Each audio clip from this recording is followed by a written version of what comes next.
think we all are. Well, I think that's kind of the point of the spectrum that we're all on it somewhere.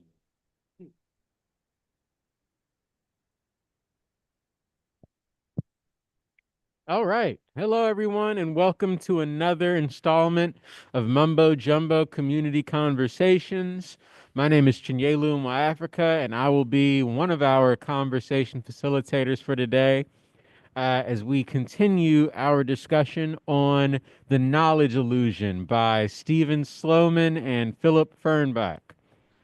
Last session, for those of you who were not able to join us or who haven't had the chance to go back and watch any of the recordings yet, please do go and do that. They're on our YouTube channel. But last session, we spent a lot of time going deep into, you know, understanding the construct of knowledge, and the ways that, a lot of the things that we think about knowledge are maybe not as true as we have been, trained to think, So, for example, the idea that knowledge is an individual thing, that it's about the information that you can hold in your head, and what we talked about was, or at least what they discuss in this book, is this idea that knowledge is a shared thing, that information is something that is constantly passing between us and the world, between us and other people, and so on. So we're going to continue that discussion, lean in a little we're going to continue that discussion, leaning a little bit more tonight into what it means to share knowledge and to live in a community of knowledge, and what that means for how we think about knowledge. But first, as always, we got to get started with our check-in. For those of you watching the recording or who are joining the conversation for the first time, the check-in ritual is something that we always do in the Kepper space to start off our meetings and our gatherings. Just something that we do to make sure that we're maintaining an awareness of each other. That we are maintaining that people focused, relationships first approach to everything that we do. And so, what that typically looks like is we'll go around the room and everybody will share a number and a color that are both supposed to kind of represent how they're feeling, where they're at in that particular moment, and then we'll have an icebreaker question type deal as well, something for us to get to know each other a little better on the qualitative level. So. Let me think. What's a good? I typically like to do something that's related to the topic of the conversation. So, what's a good knowledge related check-in question? Hmm.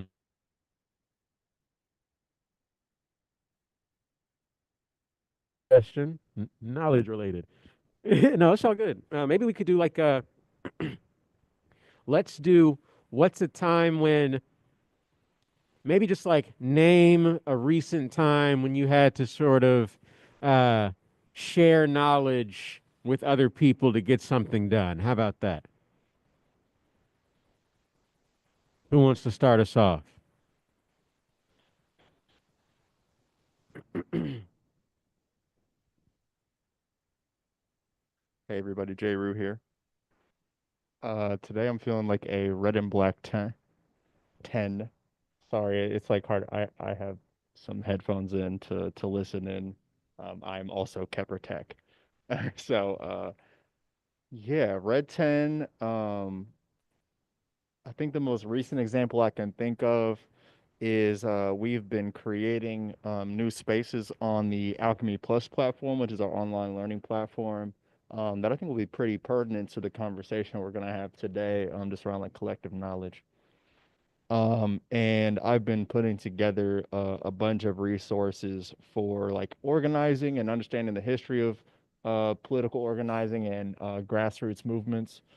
And that's been interesting. Just trying to like decide like what do I think is important? What do I think is important for other people to hear? And even getting feedback on what others want to hear and what others value, what others want to learn about. And yeah, I hope that answered the question. Okay, cool. Well, Chin like this, so that's all I need. And I'm gonna pass it to Khalid. Hi, Khaled here.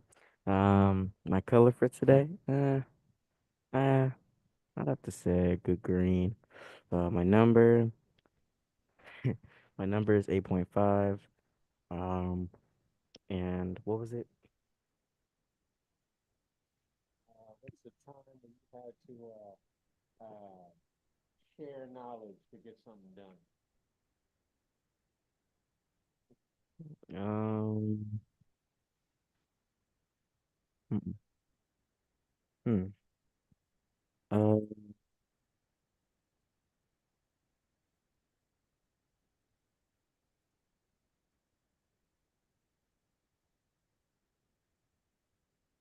well, one time, well, actually, no. Yesterday, my teacher thought I wasn't listening.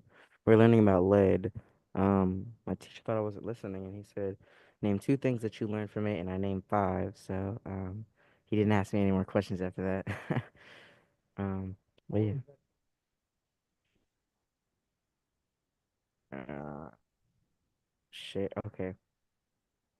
Well, I don't know then. I mean, I was playing this game, and my friend came over and asked me, "What's the game about?" And I named almost every single detail, and they left me alone. There you go. Okay. What about the dinner? I shared what the dinner was About how it's like how to cook it. How do you know that? because there's someone else in there with me that helps me cook it. Thanks. Pass it along. I'll pass it to. Mm, I don't know who else is in here.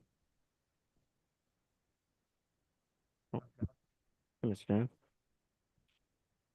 Mm, I'll pass it to Alvin or M or Rasul, whoever's in that room.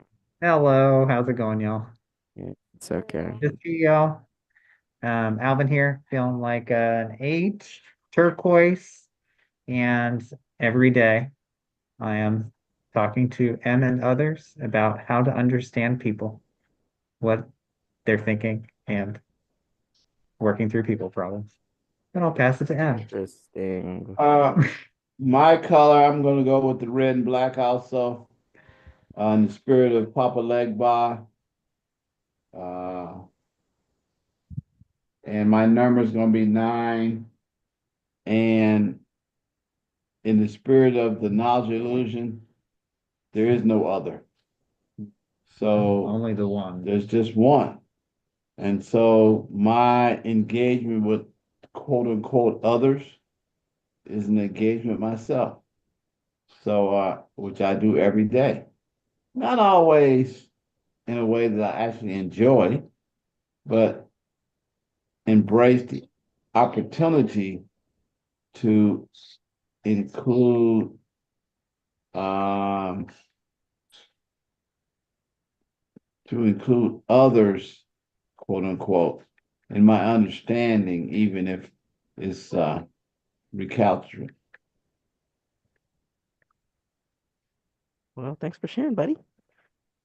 No worries. Pass it somewhere. You got John Laughlin in the house too. I'm gonna pass it to John.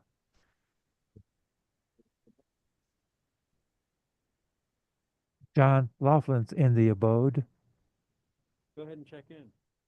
Check in. Number, color, and what's the time that you've had to share knowledge with others to get something done? I ain't got no number. What's the other one? Color.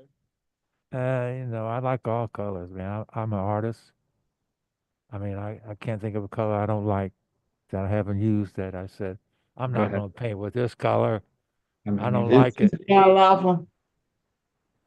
What's that? John Laughlin? Who's that with the gray hair and what's up, man? All right, man. I wasn't sure what John it was. What's up, man?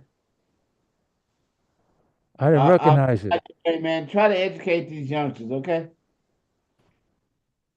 I don't know. They're all pretty mature to me. What are you talking about? Yeah. Oh, young for us. All right.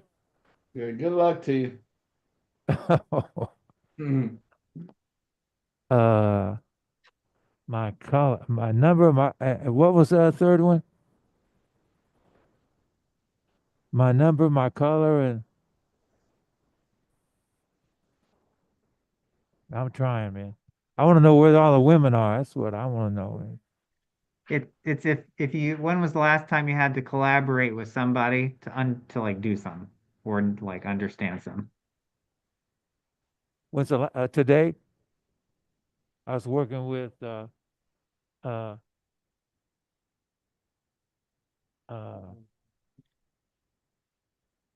I was working with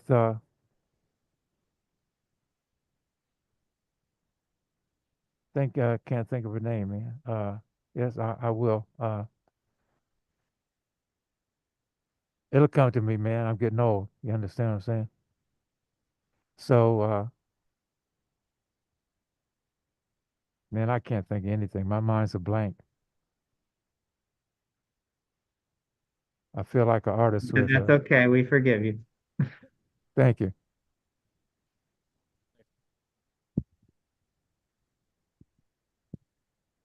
What's up, y'all? I'm feeling like a traffic light green 6 right now. It's been a long day and I'm exhausted, but we're getting through it. Oh yeah. So recently, my partner found two pieces of sewing equipment on Facebook Marketplace, but they were located in Bloomington, and they were both broken, or so we thought. So, long story short, we ended up reaching out to a friend of a friend who lives in Bloomington to go pick them up and hold them for us long enough for the snow to melt during the snowstorm. We went and Z went and picked him up, and then after she picked him up, we took him to my mom's house to get him repaired. And so just yeah, that's one of my yeah. It's and if I gave you the whole thing, it'd be super fun. But I ain't gonna get too deep into it today. But yeah, that's a great recent example from my life. And I'll pass it to Mrs. Fair. Okay. Well, I'm really not tardy. I'm really not tardy. Ever. I came after the question. So what's the question? Something to drink in the yeah. The question is number, color, and what's a time recently where you had to share knowledge with other people to get something done. Also, Mm, John Laughlin says hi. thought that was John. Hello, friend and supporter. Um, I'm a yellow tan, of course, and the last Khaled and I had to work together to get the wash done. We lived together, and we had a lot of wash.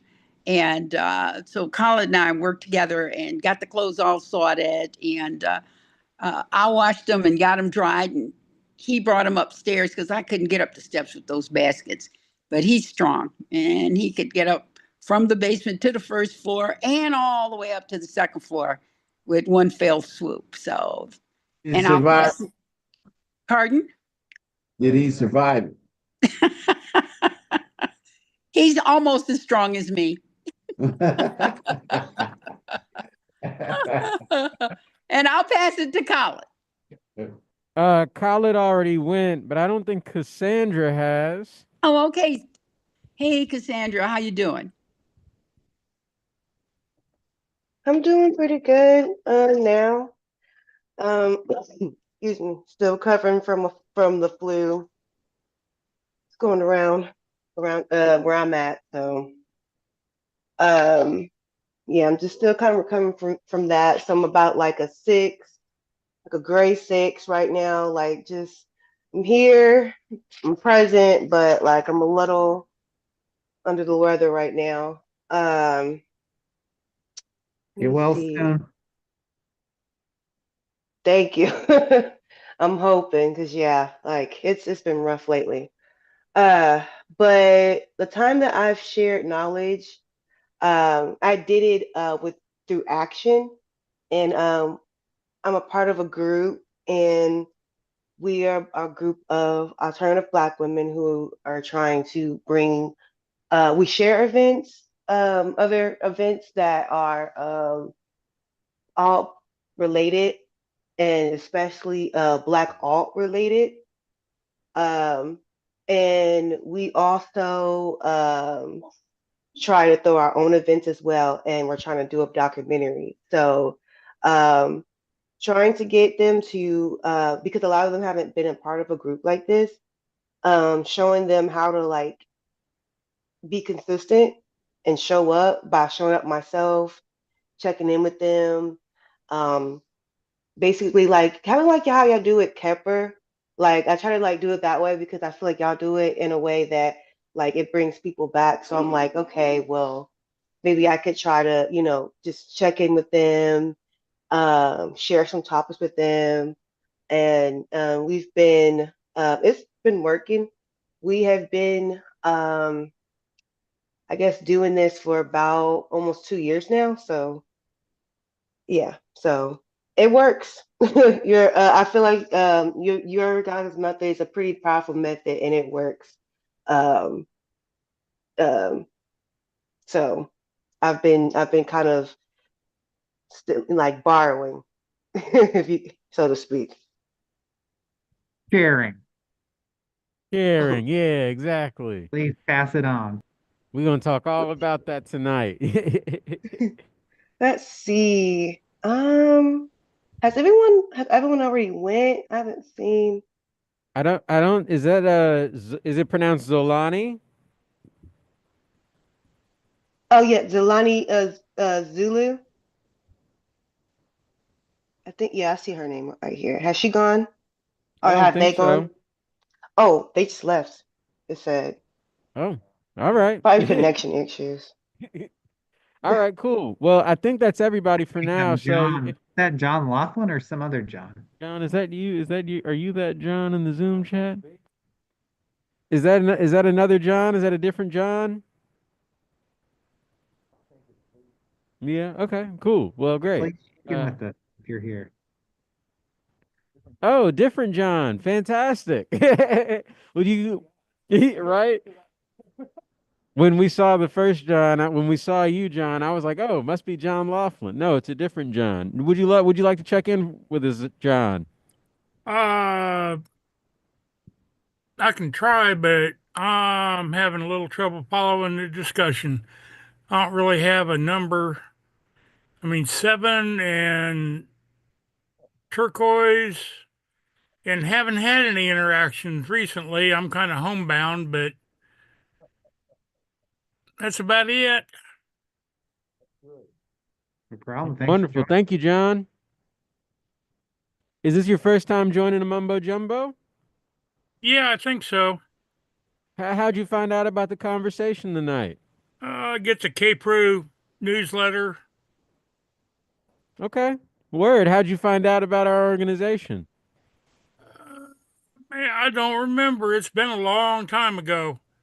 Uh, used to go down and get pick up food at 25th and Boulevard Place. Mm-hmm. Awesome. Awesome. See you. Yeah, thank you for joining us. You're Wonderful. welcome. Well, yeah, I think that's everybody for the check-in for now. So, if we have folks join us later on in the conversation, we'll look for the natural pauses to give them a chance to do their check-in as well. But for now, I think we can go ahead and get started with our discussion of the second half of the knowledge illusion. So, um, I guess uh, uh, maybe just like a brief, maybe we could like go around and like briefly summarize like some takeaways from the last conversation, those of us who were there, and then maybe we could build off of that. Yeah, that sound good? Yeah, for sure. So I'll pass the mic over here. Sorry. Sure. Hey, everybody. Um, I think one of my biggest takeaways from the conversation that we had last around the book was this piece around like the book calls it like the illusion of explanatory depth. So basically, if you think you understand something, explain it in words out loud and try to really break down every piece of it and how it works, how do things interrelate to each other, etc. and you will quickly find you don't know what the hell you're talking about. 9 times out of 10.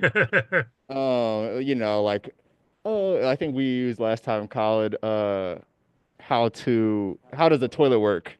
And we quickly discovered none of us know how a toilet works. And I would say the other piece that stood out to me was also how, because we live in a community of knowledge and we're always sharing knowledge with other people, the threat of disinformation and misinformation is very high. Um, and especially now because of how quickly information can spread with things like social media, the internet, even like books, television, radio, you know what I mean? Like information can spread so much faster in the last couple hundred years than it has in the last couple thousand, right? And that just leads to a lot of variance and a lot of difference. And I think, as you see now, a lot of I guess like splitting off and splintering of people who believe in this thing versus that thing versus that thing. And in the information age we live in is just a lot more volatile. So those were some of my big takeaways from last time. I think John had something to add. I saw your hand go up, maybe. Well, I remember from my days with with uh, Japanese philosophy that the word is not the thing. Say more on that. The word cow is only stands in for cow. The cow is the actual. So we confuse the word with the thing, and you can't confuse the word with the thing. Uh, I did want to respond to that quickly because that made me think of another book that we just went through called Thinking in Systems. And there's a piece where it talks about it's like five blind men and an elephant, and basically each of the blind men have to feel a certain part of the elephant. So one maybe grabs its tail and is like, "Man, this is really bristly. It feels like a brush." Or one grabs its trunk and it's like, "Oh wow, this is really rough and coarse." And they're all technically describing the elephant, but they're describing different pieces of it, and they don't have a sense for what the whole elephant is and what it represents. So that's kind of So what your what piece. tell me, what does that talk plainly to me? What does that mean? So why? Why is that important? That analysis. I think it's important because it's important to understand that people can only see the pieces that they are interacting with more often than not. So it's kind of like you're missing the forest for the trees. We're all paying attention to our trees and not necessarily the ecosystem around So us. for clarity, what does being blind have to do with it? I mean, the being blind part is just that they can't see the whole elephant. They can only use specific senses to interact with the elephant. And last question, no blind women? No, DEI is dead. All right. Thank you. um, Khaled asked me to what your piece about the cow, the word cow, the word is not the thing. Yeah, yeah. And that reminded me of just like another kind of piece that they kind of covered in those early chapters was just really just that like, people think in shortcuts, you know? So when I think about you know, if you think about if I tell you to think about a cat, it's less likely that you're gonna think about a specific cat and like all the exact details of that particular cat, and you're going to think about just sort of like the concept, you're going to think about like the bits and pieces of experiences that you've had with cats in the past. Mm. um we use like it's very hard for our brains to recall a lot of specific information, so we typically just recall just enough to be able to like function. You So know, let it's me ask like you back. a question, Chin. Yeah. I'm trying to talk to you about a cow, and I don't have the word cow in my vocabulary, nor do you. How do we talk to each other about this thing called a cow without calling it a cow? That's a good question. You could draw a picture, you know. Um, Well, that's so efficient. Thank you. Keep going.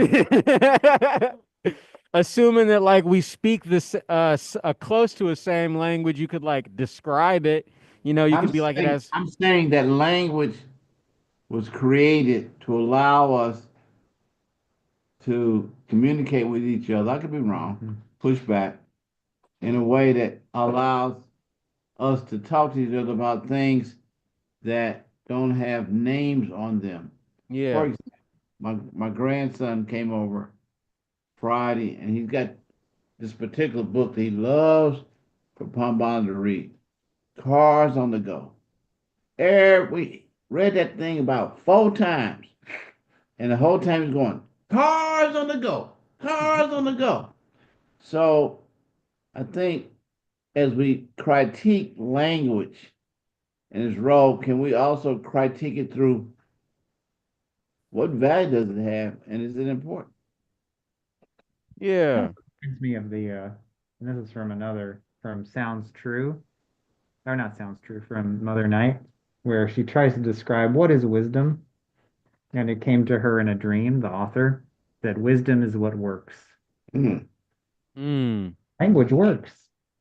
It does. Yeah, I think that that's part of the I think part of what like they talk about in the knowledge illusion is this idea that like the reason that human beings have been able to survive on the planet the way that we do is because of our ability to communicate and to share ideas and to collaborate based off of that. So to your point, Alvin, like, yeah, I think that like language has both allowed us, but also prevented us in some cases from like to do that sharing, and to do that collaboration. But yeah, any other takeaway? Oh, here you go, John.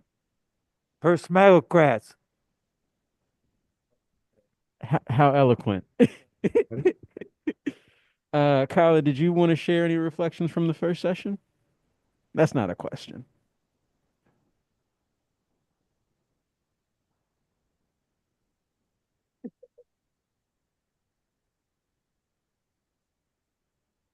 A Here's the great workout. forecast for tomorrow. Look for clouds and showers, with a high of 47 degrees Fahrenheit. Keep the great workout. Okay. Um. uh. I didn't really understand the cow thing. What John was saying. But now I kind of get an understanding of it. Um. But at the same time, it doesn't fully make sense. It does, but it doesn't. If that makes sense. Right now, like when M was saying, how do we know what this so-called cow is without calling it a cow? And Janela was saying like you can draw it, and M said it was really funny. Um, he said you were saying you can draw and what else did you say? Describe it. Um, mm, um, that made sense. Uh, but then like when John said a map is not its territory, that didn't make sense. So I just that's all I kind of took from it. Call ask John a question about that last piece. Okay. What does it mean for a map to not be its territory? I have a map of my house of Indiana, surrounded by all these states. And I was out traveling. I supposedly this is where Indiana, Illinois met, and I went out and looked for the line. I couldn't find it, man. I saw it on my map, but I couldn't find it anywhere. Was that clear, Colin, or you still need more information? Cow stands in for the word cow stands in for the cow. The word is not the thing. That's the Eastern thought. The word is not the thing. Now, words try to come close to describing, uh, and I'm glad we have words, but are limited. And the Japanese, I forget the philosophy, uh, realize the word is not the thing.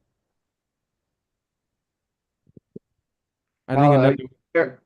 You clear, Colin? If not, ask a follow-up question. You,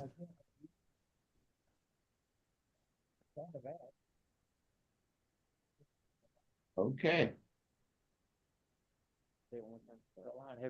The line is on the map where Illinois, and you see it there because that distinguishes Indiana from Illinois. And is it real? I went out to that point. I didn't see this line that distinguished Indiana from. It's on the map is not the territory. The line exists on the map, but it doesn't exist in reality. Think of it. And it has meaning because we give it meaning. yeah. Distinguish Indiana from Illinois, but I can't find it in reality. Now, sometimes I go down to the Ohio River that distinguishes Kentucky from Indiana, and I see the river. I know on the map it distinguishes the two, but sometimes on abstract maps, or maps are just abstract, period, I don't see the line that I see on the map. I can't find it in reality. Yeah. I think another way that you could think about it is, when most people think of a bull, they think about like a cow with horns, but a bull is also the word that they use to describe like a male moose. So, if I say the word bull, you might think a cow with horns, and Jeru might think a big old male moose, and that doesn't So mean that either of what you are incorrect. determines what I think about the That's definition? Yeah, I think, and that kind of takes us into I think like more into like the subject matter of the book, because one of the things that they go over is that like knowledge has to do with your shared understandings, like your context. Uh like when if you're from the Pacific Northwest, when you think of a tree, you might think of a pine tree because that's most of the trees that they got out there. But if you're from the Midwest, if you think of a tree, you might think of an oak tree because that's the more common tree out here. So your idea of what a tree is determined by what you're used to seeing, and what you're used to So, describing and hey man, associating with. let me make it real plain for you. If I Please. if I use the word nigga, Oh man. what's the impact of that word, and what determines the impact? We probably didn't need to go there, but No, I think it's So great we to go. need to I think it's go a there, great place man, to because go. we're talking truth to power. If I say to you, Chen, my nigga, is that a derogatory statement or a statement of empowerment? And then how is it that words, because that's a word that creates so much toxic discussion in our communities. Some, oh, I can't use the N word. So, and other people say, oh no, I embrace it. So use that as a basis for talking plainly in this space about words and language. And thank you. Yeah, I think that, the point that I was trying to get to is that it depends on who you ask and what they're used to, like that's what really determines what a word means, how it's used, how people feel about it. It's all about that personal perspective and that personal understanding, which is shaped by the world around you. So, yeah. I think young brothers might be able to get away with it. I'm a 73-year-old white man, and they had a skit on the TV show In Living Color years ago, and they went through all the cracker and redneck and all the derogatory terms for white people, and it was a back and forth where, they threw out Jungle Bunny, and I can't remember all the rest of the derogatory terms, but they got down to the N word, and instead of being able to come back with something, uh, they just had to jump on the white guy and beat the hell out of him. And so it really is the context, and uh, I think a lot of the misinformation is people aren't really thinking about it. Uh, Kellyanne Conway had the start of this to me. It was when she came up with alternate facts. And it's just a cow is something that gives milk. You might get a beefsteak out of it. Uh, it might run you down if you try to get into its pasture. But there's just a set of facts that most people should be able to recognize as facts. And I'm not on social media, so I can't tell you how much misinformation, disinformation is floating out there. Just what I've heard second or third hand. And that part of it is scary. I just thought the people in this country and the world were a little smarter than that. But John, we all should be scared right now. That's a good feeling right that I like that. And that point you just raised about like alternative facts is interesting to me too. Um, because I think it speaks to the heart of some of this is we're talking about like creating meaning. And I think that there are um groups like you could even see like with DEI or the idea of being woke, right? Um for a long time, woke kind of represented an awareness and a consciousness of what's going on around you, on a systemic level. So understanding things like um the prison industrial complex, or how the economy affects us on a day to day, or how the policing affects us day to day, whatever. Um, and how like words and meanings can be co-opted to describe something completely different. And like that ends up becoming a dominant narrative if you Hey, push it Jerry, out enough. give us an example. Well, I would even say like woke is an example of that, right? Where like again, before it used to stand for, I don't even want to say before, but the dominant narrative around being woke was that you were socially and politically conscious, that you were aware of what was going on around you. Where now I feel like the dominant meaning of woke is it has a black person in it, or it has a woman in it, So, or it okay, has answer your somebody question, from the Jerry. LGBT in it. So Yes. my question to you is, so what? I think the so what piece comes down to in awareness of uh, I guess just the importance of controlling your own narrative and making sure you're clear about what things mean to you and mean to your community, and making sure that those definitions are constantly like being cycled through, and like we're looking at these meanings and we're saying, okay, this still means what it means to us. We're still looking at it this way. We're still going to engage with it in this particular way.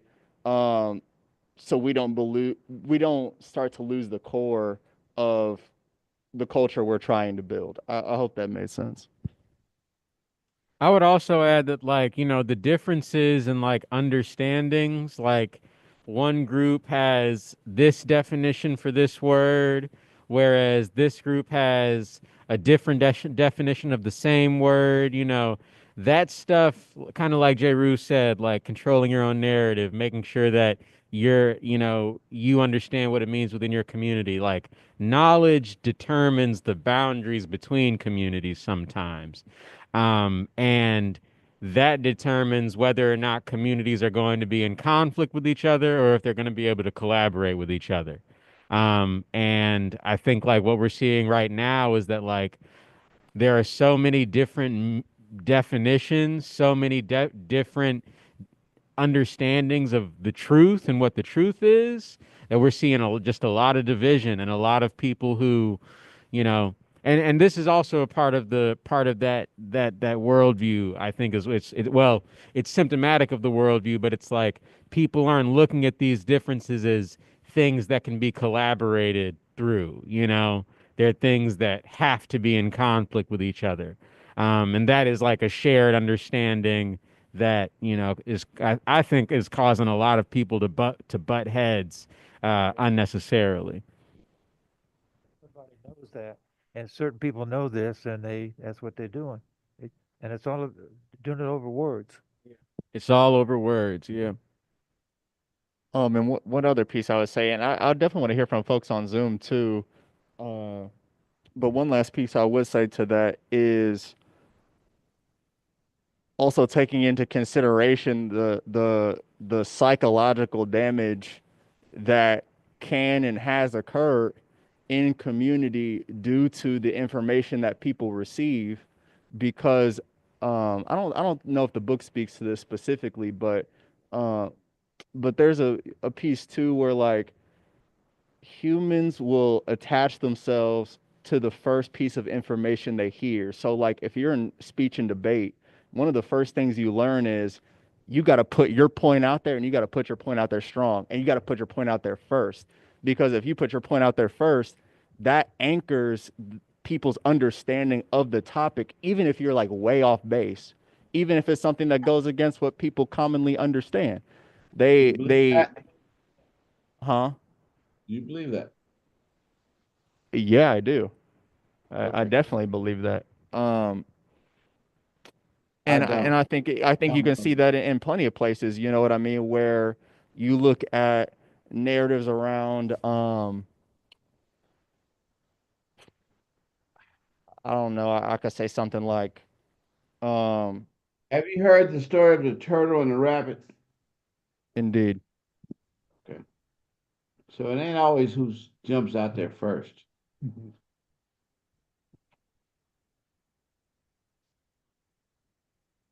you kind of stop my train of thought with that one. So I'll just give that one to you. No worries. I'm here for you, man. Um. Yeah. Did anybody else on the Zoom wanna add or jump in or with any reflections? I'm an old woke hippie, and I have some, Hello, woke hippie. and I'll take the label woke.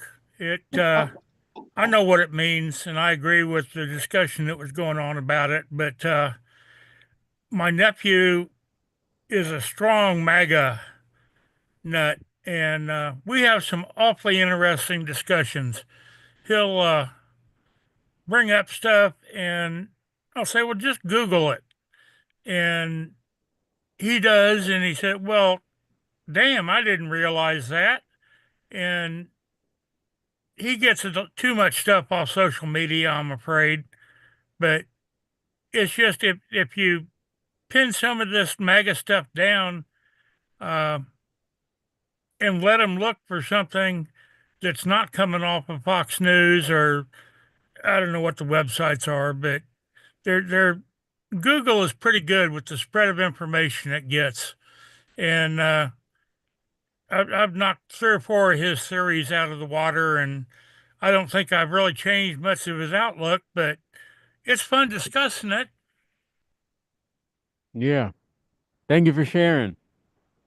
Yeah, we talked about that a little bit in the last discussion as well. I think and one of the things that's really kind of surprising to learn about knowledge is that like, a lot of us think that like knowledge is based on facts and that like knowing that something is a fact is enough to change people's minds on it.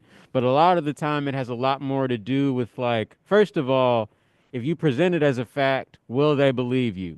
Maybe not, depending on if they trust the source, what other facts that they already think that they know that it might be coming up against. But I think there's also the piece that's important, which is just that like, changing your mind about knowledge, changing your mind about what you know can cause separation between you and your community, you know? I And ask a so, quick question for you on this yeah, idea of facts and the truth. Is that really important? I think it's important because it's something that exists in people's minds. Now, whether or not facts are facts, I think is a much hazier conversation, but I think that people, even if facts are like a construction of our like even if facts are even if the idea of a fact is something that we've made up, if it's an idea that we believe in, then yes, it's important. So at the end of the day, it ain't about the fact, it's about your belief. Yeah, yeah, And about coordination. I would argue it's also about if coordination is required, Coordinating with who? family, team. I think it's there can be good disagreements too, but I think coordination does not require coordination. does not require facts, you mean? No, it Doesn't require requires a plan. consensus, either conscious or unconscious, about what we're going to do. But also, that's a cultural context. But I digress. Okay, thank you. So it's about what you believe. Is that what I heard you say, Jen? yes, Thank you. Well, I don't think it's a toss of a coin. It's Um, not binary, huh? I've been working with people on two different topics. One is from this book: Did the Klan create Addicts High School? Mm. Well, A lot did of they? people no. Hey, not without help. No, the Klan wasn't interested in addicts. The establishment created. Here's another book here: A Disability History of the United States. The disabled say, "I'm not disabled. I'm not deaf. You can't sign. I'm normal." They we can't. The disabled think we can't let the abled define who we are. So again, these are two arguments on the truth, especially regarding addicts and the Klan. And I can't be dealing with opinion. No, there's no evidence. Period. And in fact, there is evidence strongly about who did create it. The Citizen School Committee. Nobody knows about. yeah. I think that that does raise and one of the chapters in the book that I think is really relevant is the chapter about thinking in politics. And just when you understand that knowledge is not so much about facts, it's about belief, but that it's also like a tool that people use, to gain and trade power. Then a lot of people get upset with politicians because politicians aren't telling the truth, and there's this idea that politicians are supposed to tell the truth. But the fact of the matter is just that telling the truth is just not always as effective to get people to, buy your cause or to support you. Sometimes it's about what you can make people feel, what you can make people believe. And sometimes it's easier to be, sensationalist, really over the top and dramatic and theatrical. It's better to appeal to people's assumptions and biases than it is to tell people what you think the quote unquote facts are. Yeah, and that reminds me of a story I heard like maybe a year or so ago where Google had made it to where the border of China looked different depending on if you were searching it from China or if you were using Google Maps from India. So if you were looking from India, the territory stretches further into I think that would be like the Tibetan mountains or so, a region further up north. But if it was searched from China, that territory would be further down, right? Closer to like Nepal and Pakistan and stuff like that. And to me, I feel like that brings up a point around like how you also have to look at the um what's in it for the groups that are providing information too, and what's their motivation and what's their incentive to provide that information. How might they change the information based off of the audience that they're speaking to, and the audience that they're trying to have influence over. Because I imagine that's not the only case where Google is messing around with the maps. And I think that goes back to that piece as well, Khaled, where just because you have a map doesn't mean that's what the land actually looks like.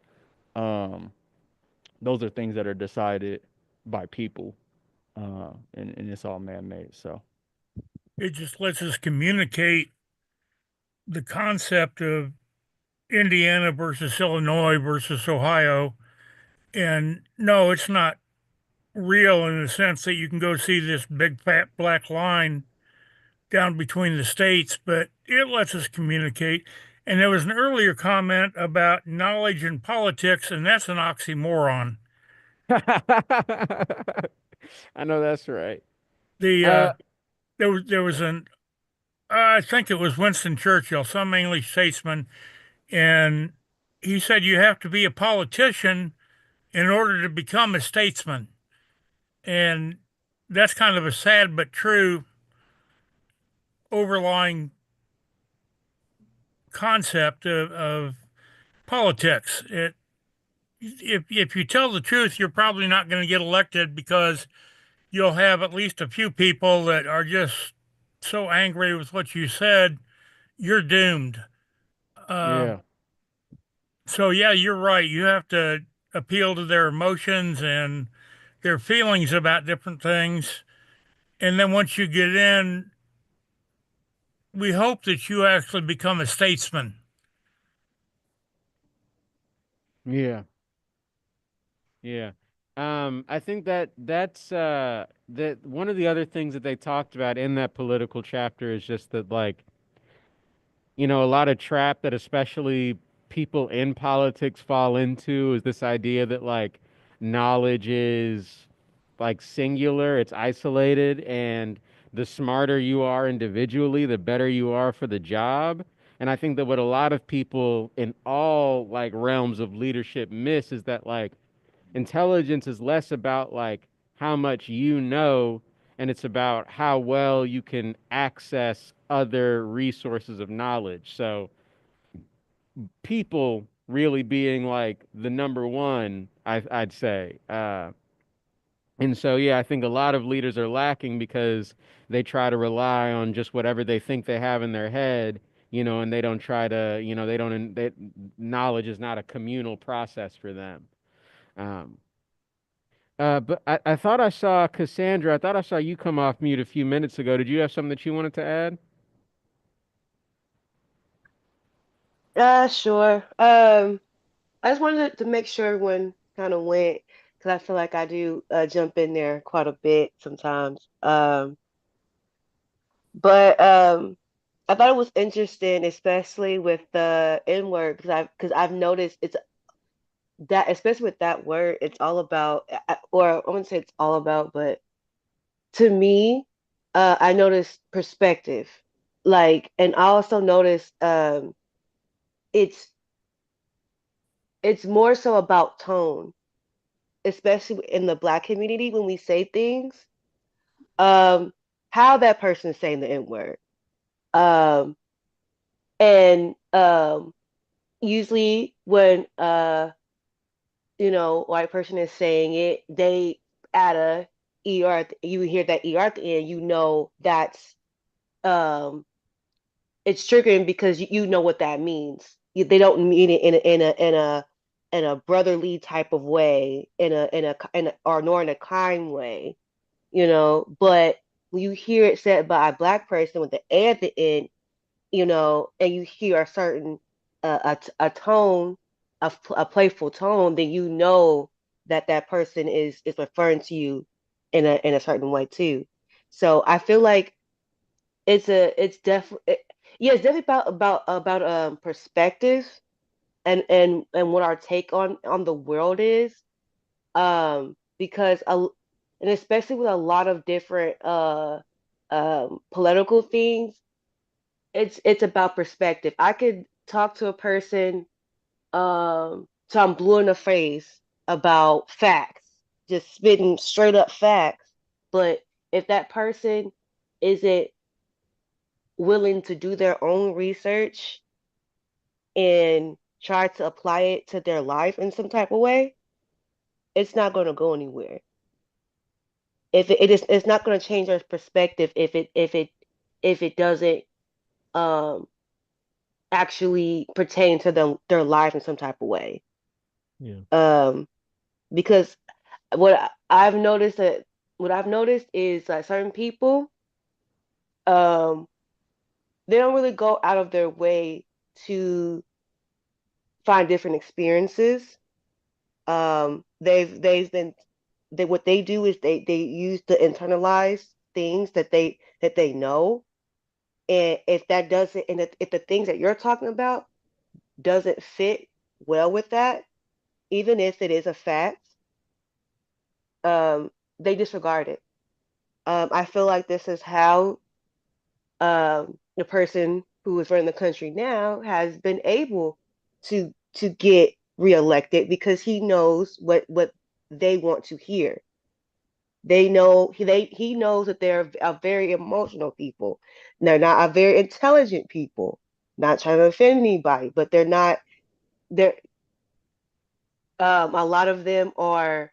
And I was actually listening to another Zoom call, and they I guess it was like a poll, and they've realized that a lot of his his base aren't college educated people. These are people that are very emotion based. What he speaks to what they feel, what they've been through, and what they want. And he's learned that base very well, and he knows that he could basically almost say just about anything, and you know they will be right there with him because he has found a way to connect with them on not an intellectual level, but an emotional level.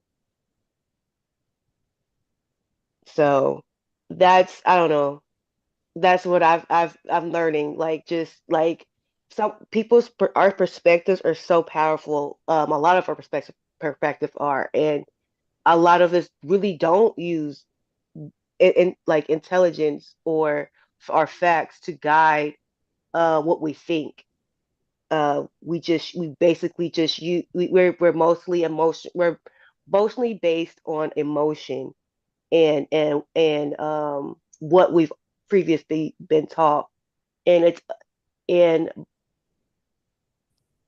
I just feel like there's all I try to have hope because I'm just like I'm a person that is trying not to be so emotionally based, and I'm just hoping that other people would would do that as well. But I mean, I've become very uh I want to say bitter, or I wouldn't say that word. I would say I'm just very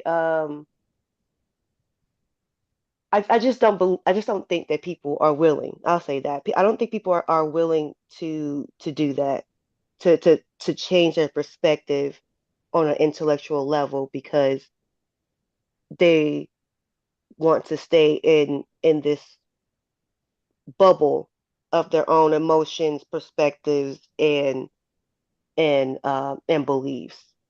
Um, so yeah, this is what I'm kind of gathering from what we've been talking about, and I've been able to like apply to different places because it's just like even now I'm still trying to talk to people across political lines because it's like I don't want to just stay in one perspective. I want to get their perspective on Yeah. things, but I've learned that um I I can sit there and I can listen to what they have to say, but as soon as I say what I have to say and give my point of view, then I get a very emotional response because it's not something that they want to hear, or it's not something that they want to. Yeah, it's not something they want to bring into their space and think about and digest. Mhm. So Thanks, No, Cassandra. Also, before we keep going, Mrs. Fair, I want you to give him a call.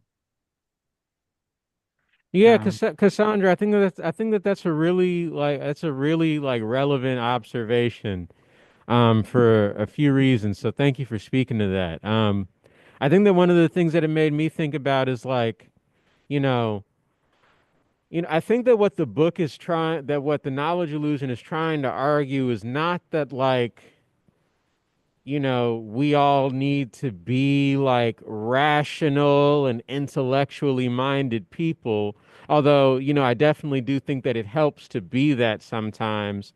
But I think that what it's saying more is that like we are all really fundamentally going off of like assumptions. Like, for example, like, yeah, when, politicians from this side say things, a lot of their followers just go with it.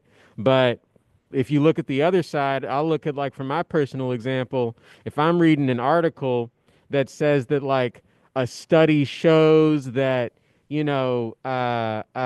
this many prisoners who, get convicted are actually innocent. I'm not going to go and read that study most of the time. I go along with that figure because it sounds right to me. Like I'm not going to go and do the fact checking. And that's, maybe that's a weakness on my part, but it's something that everybody does to some extent. It's just that like some of our beliefs are based in like an understanding that says that like if this source tells you that this number is the way that things are, that this percentage is how it's going down, then you believe that. And the other side is like, okay, well, if it's coming from this person, then it must be correct. So, and then the other thing that it made me think about is that like, I think that I think that that's important to remember because like a lot of the time when you try to I love that. I love when you said that just that like you're still trying to talk to people, but that it just feels like you can't get through because I feel like that's something that a lot of us like feel and share. And I think that one of the challenges with that is that like, sometimes we, like we talked about at the beginning, we're taught to think that like facts are the end all be all, but humans are just not rational creatures, like we said, we don't think in like raw information and like data, we think in like shortcuts and like emotions and experiences. And so I think sometimes trying to appeal to somebody or trying to change somebody's mind based off of facts, while it may seem like that's the most efficient way to do it, sometimes it's better to just go from the emotional place, go like, hey, you're hungry and don't know, like you feel like it's hard to get a job. I also feel like it's hard to get a job. You want better food in schools for your kids. I want that too. And then once you start to build up that shared emotional base, that shared understanding of like values, then you begin to build the trust that like allows you to bring facts into the conversation in a way where they won't be immediately rejected. But I think it's about like you have to find that common ground first. So that's how I think about it. Yeah, I also ditto that. I mean, I think Cassandra, one thing I will challenge on that, the idea that people who don't have formal education are less educated. I would say that it increases the distance between people's worldviews and the polarization because people who are a part of these institutions of higher education are exposed to a certain way of thinking about the world, which you could say is good or bad or in different ways. It's different. But I would say that one thing that the book talks about a lot is that if you make people feel stupid or like trying to understand people so that you can like try to convince them, like a lot of times it just like backfires and people just like don't like it. I'm not saying that's what you're doing, but I think that a lot of the conversation about trying to have conversations across political divides is can't be done with the intent of just like crossing political divides, that we really have to, like Chin said, either lead by example or build relationships with people. without the intent of, again, changing. I mean, you can create relationships where people who aren't usually in the same worlds as each other are able to build relationships, which we hope like places and spaces like this help to create to some extent. Um, but to me, again, that the tension is more about living in like in a lot of ways our society extremely polarized, different like communities that are highly polarized by race, but also by education, geography, and other factors. I would also speak to that piece around like not giving into your emotionality. Um, because that's something I struggled with for a really long time too. Being somebody who was like often taught to like outthink my emotions. And that just led to me like rationalizing them a lot and not actually feeling them. And I wish our homegirl Tara was here because she's the real expert on this particular piece. Shout out to the knowledge illusion. Uh, but she often speaks to, emotion and the illogic is a form of information that you can use to make decisions on things just in the same way as you would with facts. And I'm saying that with air quotes. Um, people being mad about something, even if they can't rationalize it necessarily, that still means something. It's still impacting how they move through the world and how they interpret the world. Um, and I think the split between the rational, the irrational, the logic, and the emotion, we often talk about that's a real Western way of thinking. That's a real like Americanized way of thinking coming out of like the scientific revolution, right? Like other places in the world, their cultural context says the emotion is where the facts are. The emotion is where we ground ourselves in to have a better understanding of the world. So I would just encourage you not to let go of that emotionality. Um, of course, we want to seek to understand it, and you don't want to let it dominate you and control you, and just be at the whims of your emotions because emotions can be fickle. But at the same time, they're important places to obtain information the same way Google is an important place to obtain information, and just not to devalue that part of yourself. Anybody who has what we might think of as misinformation, there's always a kernel, a little core of truth down in there somewhere. So we need to keep talking to people with different viewpoints. And usually, if you listen to them, you can agree with some of the points that they're trying to make because there's enough truth in there to make people believe it. And then you can surround the whole thing with whatever bull hockey. We'll get the cows back in the discussion that way. Uh, they've managed to convince themselves is true. But if you, as people were just saying, you've got to meet them and get a bit of connection going, and then you can kind of suggest that well, this part of ball hockey is really an octopus. It's not reality. But if you haven't got that initial connection with them, they're just you're attacking them and they won't listen to it. So uh, that was it. Yeah, I think on that piece about like even like misinformation having kernels of truth.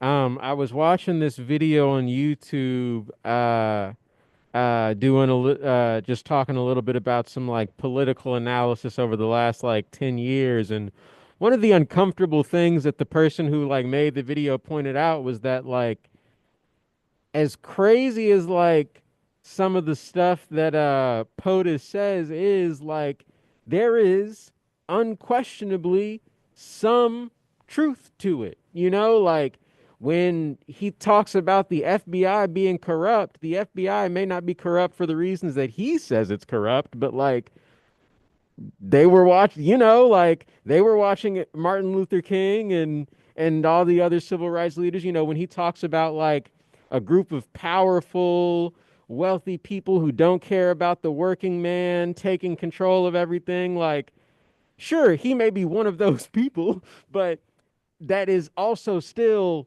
true, in some ways. And I think that, like, if anything, the fact that there is some truth in it makes the disinformation more effective because then if you're somebody who's not looking to disprove him, you start to mix in the truth with the distruth and it gets messy.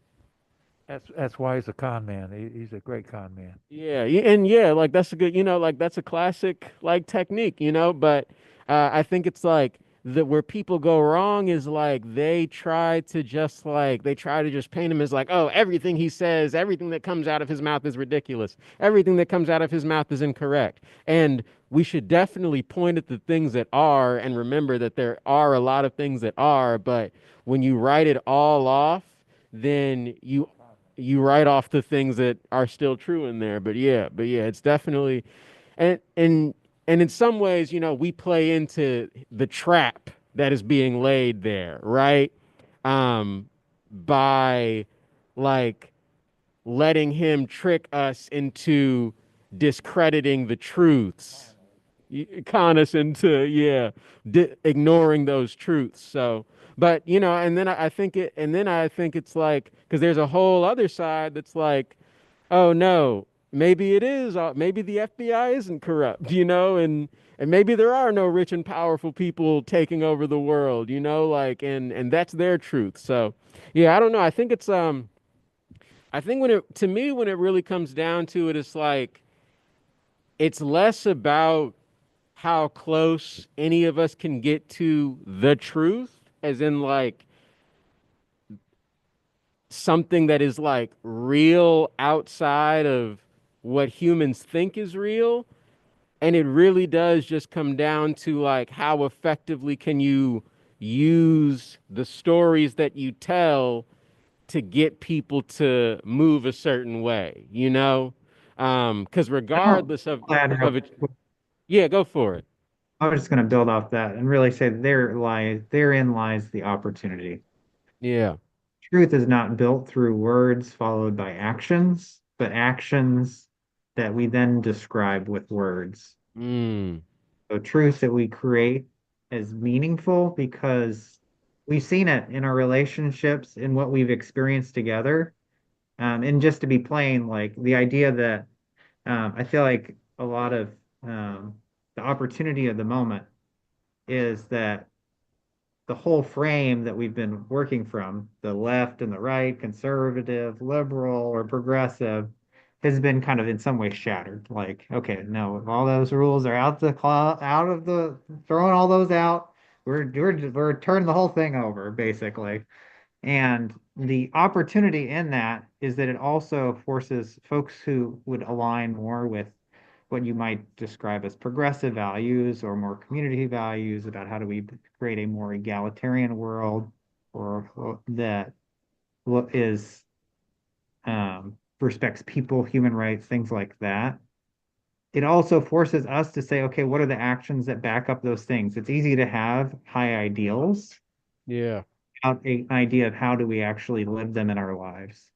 So I think that is the opportunity that the moment is calling us to do, is not just to rely on the reforms and the of the past, not to say that those haven't gotten progress, things like the civil rights movement, Black Power, um, abolition, like all those pieces did change history and the world in significant ways. But I think right now that the call of the new period that we're in now is how do we create a different kind of meaning that isn't just the left and right arguing with words, but what actions do we create that create a different kind of meaning for what we believe in, and that is an inclusive we for anyone who wants to be a part of that project. Yeah, I was gonna follow up on Chin's point too with something similar. where I don't think that the point is to see how close we can get to truth, but rather how we approach truth. So, and that kind of goes to the practice part, right? Like how do we actually practice creating shared and collective knowledge and collective meaning in a way that is holistic and in a way that benefits the most amount of people. At least that's what I think is important. I also take that egalitarian piece. So, I think things like John was speaking to, having people in your life that can play contrarian, that can play devil's advocate. Even in our space where I think the people in Kepler are a lot closer to a hive mind than a lot of other circles out here. And even we still have disagreements and conflicts and people who make a specific effort to push against whatever we're talking about. I'm looking at you, Em, even though you're not in the room. Y'all have already heard it going on in this conversation right now. Uh, but those kind of practices and having those kind of archetypes in the room are useful, annoying, and I don't always like it. And sometimes I probably appreciate it less than I should. But always recognizing that things like being a contrarian can be important. Just play devil's advocate every once in a while, um, or even the act of recognizing that you don't know it all and that you never will. Um, that's something you practice because it's easy to like what you were saying, give into your shortcuts and oh, I already think I know, so I'm just gonna act the way I'm gonna act. Um, But and, that's and we don't take offensive. the I time. already know everything. So I'm sorry, I missed it. that was offensive. I know that I know everything about all topics. Well, then I would ask you to please describe in detail all things that have ever existed ever. Thank you. Uh-oh. And we will be here literally forever. No, it um, wouldn't take long to exhaust my knowledge level, so never mind. and thank you for being able to admit that. But one thing that I was gonna say I really like the way that you phrased that, J. Rue. It's not about how close we can get to truth; it's about how we approach the concept of truth. I think that's really powerful, and I think that what that made me think about is like, I think one of the, I think the biggest source of like the polarization that we experience in this society is not that people have opposing viewpoints. I think that people are always going to have opposing viewpoints. But I think that this society only has room for one version of the truth.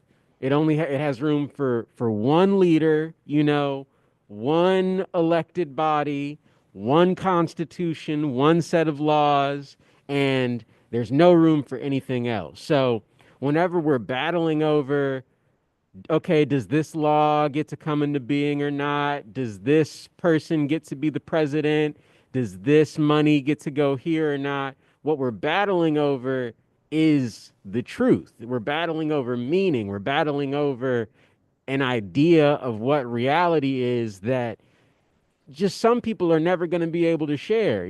So it's like I think, like in a lot of ways, the way that the system is set up forces us into conflict because it tells us that it can only be one way or the other. And whenever you say that it can only be one way or the other, there's always going to be conflict. So, um, yeah, but I wanted to pass it to Khalid because I would like to get your thoughts on this question of like, what do you think about when you think about the truth? Like what does the truth mean to you?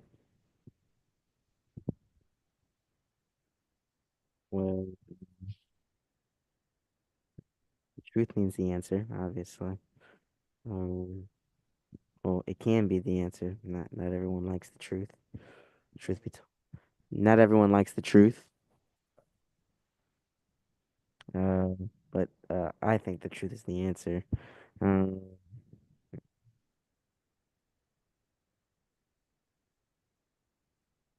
when you think about it, really not an answer. Um,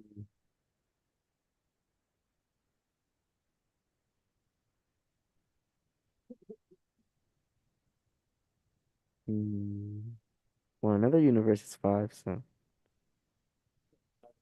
it's five. Yeah.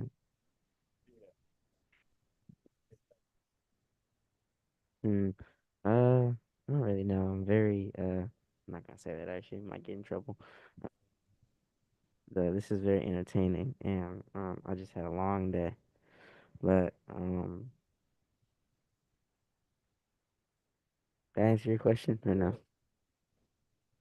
I like I think I especially like the thing about like when you said like maybe in a different universe, like yeah, like maybe two plus two is five because like Jeru was thinking about like Kepra, in a lot of ways we are all more like on the same accord than a lot of people, and yet we still have conflict. But I think that is because, like, Kepra has never been there's only going to be one truth. Like we all are encouraged and enabled to embrace our own understanding and interpretation of the truth, you know, but then we use that to come to a shared interpretation that works for all of us until it doesn't work anymore. And then we have to re-examine, that shared interpretation. But hey, John says until people don't want to come here no more.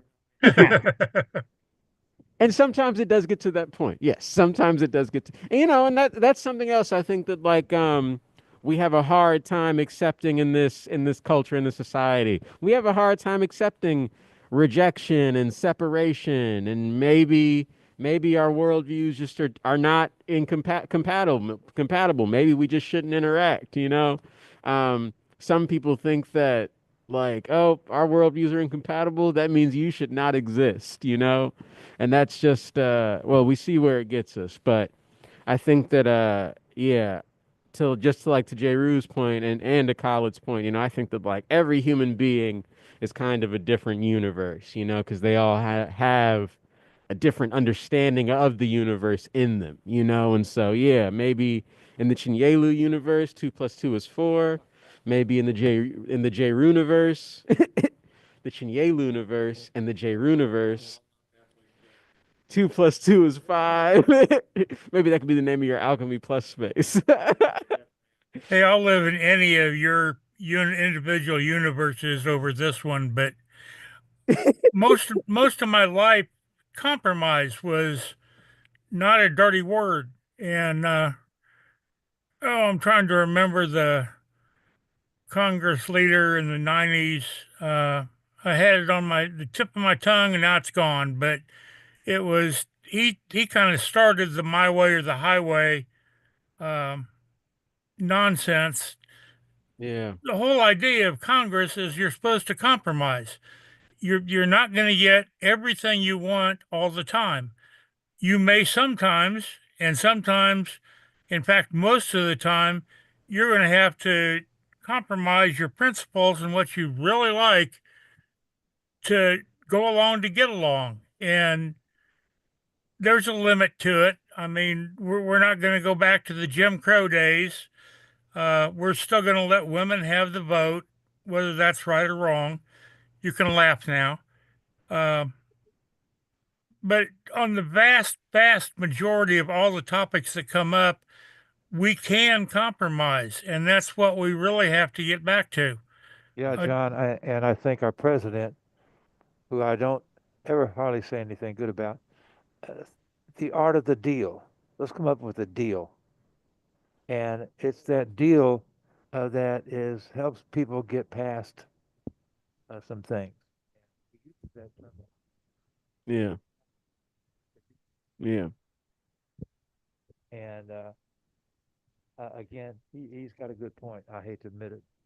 Yeah, hey, once again, it's that point of like looking for the kernels of truth. Yeah, I think that like, but once again, I think that some of that comes down to once again, it all comes down to like that your fundamental paradigm and assumptions about the world. Because, I think that this like, I see this culture as being built off of scarcity, the idea that there is fundamentally not enough for everybody to share. And so, and so when you think like that, there's no room for compromise, you know, because there's no way for me to get anything that I want and for you to get anything that you want. Like if you get what you want, I can't have what I want. And if I get what I want, you can't have what you want. You know, like that's when and some people that's how they see the world, you know, and I think it's like that's where the relationship building comes in, you know, that's when the leading by example comes in because I think that like the only way that you can change those people's minds is just to show them that it does not have to be that way. But And I'll um say, and again, we're almost out of time, so this might be the next another conversation. yeah, Are real truths to the resource constraints of the planet. If we wanted everyone to live like a middle class person in the United, quote unquote, middle class person in the that's United true. States, you would need 3 to 4 planets. Yeah, And that's real. that's our definition of equality and an egalitarian society. It's not possible within the constraints of the world. Yeah. So there has to be Yeah. some kind of, and again, it's exacerbated by also other factors around massive inequality and wealth accumulation, but it's not a purely abundant or purely scarce. Mm-hmm. Yeah. Hold either perspective as purely true, but they Yeah. all have truths to them. Yeah. I Well, de I'm trying to be so reasonable all the time, and he does a good job of it.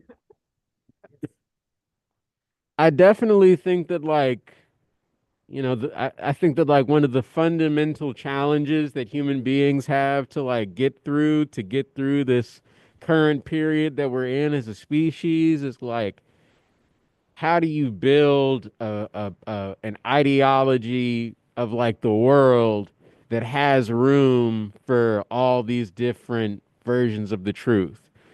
Um, and you know, to what extent is that even possible when there are like versions of the truth that don't have room for other versions of the truth, you know? Um, yeah, it's a toughie. It's a toughie for sure. Yeah. Uh, as Alvin said, it's about 7:30. Were there any things, any last things that folks wanted to share or put forward? I have a question. Is there a philosophical or academic term for the truth? Is there a study of the truth? What's that? Wonder what that is. I have to. I think it must be. I Well, I think the correct answer is that there are many studies of the truth. mean, John, I think it's a good question. It made me think of the idea that there are languages that have many different words for truth. For instance, in ancient Kemetic or Egyptian, the concept of ma'at is right relations, which is a version of truth in relationship with nature and each other. But that it's not. I feel like the word truth, like you said, cow, is a little is not the real concept of truth. It's just a word. And I know we got no time left, but even that point that you just brought up, where like right relationships are fluid. And I think, at least when I think of truth and when I think of fact, I think there's a tendency to associate it with like it's something solid, it's something permanent, and it's something that cannot be changed because it is the truth. Like it just is. But you know, that Agreed. idea of being in right relation with something, the environment is constantly changing. Yeah. You know, whether that's like, you know, where plants grow, where crops grow, where people are at, you know, how the weather conditions are going and where people can settle down. And because of that, what right relations is always moving and it's always ebbing and flowing based off of what's needed in that particular moment. Um, and in that sense, it makes me feel like truth is similar to quantum theory and quantum entanglement. Like it's always moving, ebbing and flowing, um, you know, in every space, in any space, all the time, at the same time. And that, you know, we're just kind of in this fabric where it's all connected. So, um, Yeah, but it just made me think about the fact that truth might be a little more like a liquid than a solid. Fuzzy. I think that J. Rue, like, I think the way that you put it earlier really does like sum it up, like maybe not like perfectly, nothing's perfect, but it gets pretty close. When J. Rue said that like it's not about getting close to the truth, it's about how you approach the truth. I think that that is really like, I think that there's something very real in that because like to me it's like it accepts that like it's not really about finding the answer, it's about asking the questions, that allow you to explore different answers, and with every truth that you uncover, you get a little bit closer to. I'll agree with the vast majority of what you both were saying. Yeah. But if you get into a pasture with a cow and try and headbutt the son of a gun, that's some truth that doesn't change. You're knocked on your butt. So there are certain things that's where it gets really hard to Yeah. differentiate between what actually has to be considered fact by Mhm. everybody. Uh, if I put my nephew in that pasture and had him chase the cow, he would agree that that's a hard headbutt. Yeah. Uh, if we agree on how we're going to distribute the parts of the cow or the milk or whatever you get from it, that's where we can get into huge disagreements, and we just need the compromise to kick in there. Yeah. This conversation needed my nephew here, or maybe my brother-in-law's family. He's kind of a liberal. He'd switched in the last 10, 20 years, but Newt Gingrich is the congressperson I was trying to think of in the Ah, 90s, and Yes. he fought Clinton tooth and nail because it was just anything that came from the Democrats had to be bad, and we just can't compromise. That would violate our principles. And no, the principle is to get stuff done, and mm-hmm. that's the only way that it's going to happen. So we need to look at the viewpoints from everybody, consider all their truths, and then democracy, hopefully, it'll work a little better than it did last November, but Yeah. we'll see what happens. I think you raise a good point. I think there's definitely a difference between like truth as an abstract, truth as a concept, and truth as the thing that is right in front of you, So, yeah. Yeah, yeah. But yeah, I think that's a great place to close it out. And hey, John, maybe bring him to the conversation next time. Who knows? We'll see if I can drag him over here. Yeah, yeah. But thank you everybody for participating and asking questions and exploring with us. Thank you to everybody who's watching the live stream or the recording. Thank you to the Indianapolis Recorder. I consider the Indianapolis Recorder to be a champion of truth in the local news. So shout out to them for that and for supporting the Mumbo Jumbo series. And as always, if you want to support our work and support our ability to continue having conversations like this, go to donate.kepler.org and leave us something generous. Whatever All that right, means. y'all. Thanks, Have a good everyone. night. Thank you, John. Thank you, Cassandra. Thank you.